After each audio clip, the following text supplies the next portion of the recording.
Finally, 2024 delivers, giving us Lisa Frankenstein. I actually had high hopes for this movie.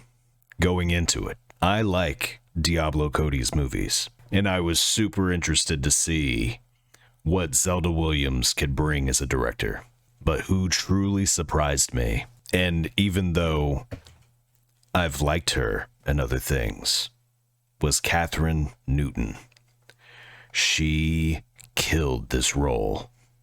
Absolutely killed it.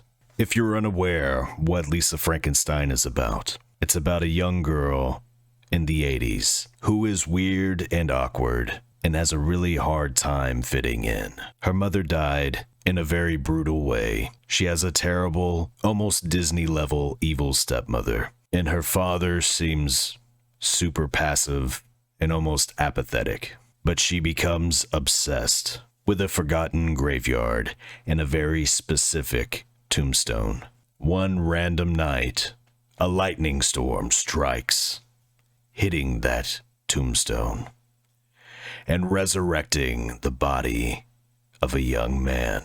And that zombie-like creature comes back and helps create a pretty interesting villain. And this is what I want. I want interesting villains, and I want them to be the focal point of these movies sometimes. We got that with Pearl, and Pearl is one of my favorite movies ever made.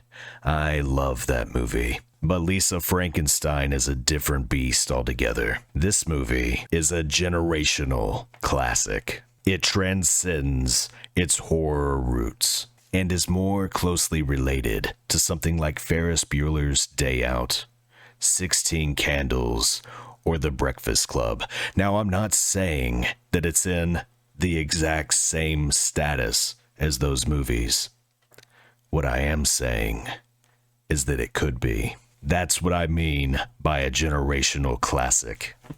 And the most interesting part with these types of movies is that when you look at the critic reviews versus the audience reviews, and you see the disparity, on Rotten Tomatoes, this movie has a 50% critic review and an 81% audience review.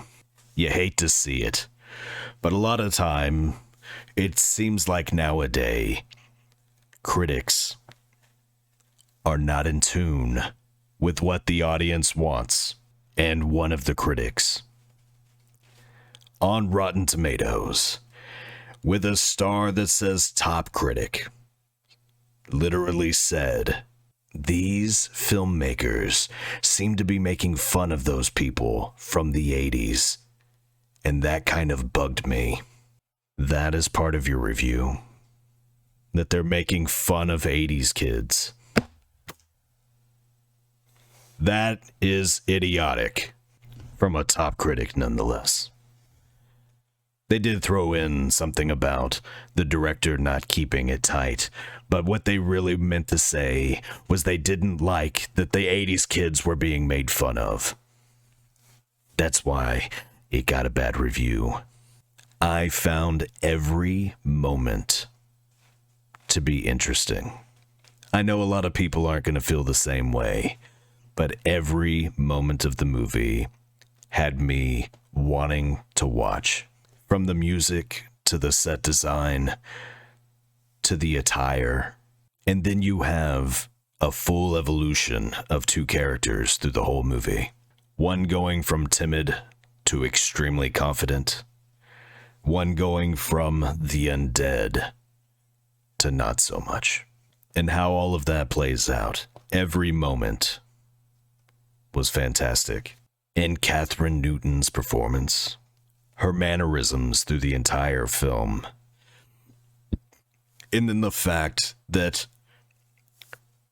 one of the police officers actually comments on her over-the-top mannerisms.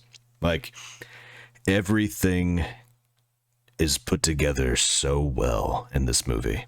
This is one that the critics have no idea what they're talking about. This is a generational classic. It will be seen as such in 10 years. I put money on it. I also believe that this is a movie that you are either going to love or hate. I don't think that there will be any in between. In 10 years, you're going to walk into Hot Topic and see a bunch of Lisa Frankenstein t-shirts, hoodies, and it doesn't matter if any of you think it's bad. When the merchandise sells, it tells the whole story. And I'm going to be watching out. This movie is going to be a classic. So all in all, I give Lisa Frankenstein a 9.5 out of 10. I did tell my girlfriend, as soon as we got out of the movie, I was like, 10 out of 10. 10 out of 10 movie. But then I thought about it. And that's just me being overhyped.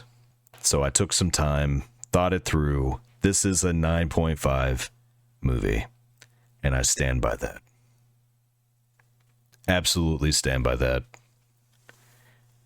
Anyway, y'all have a good night.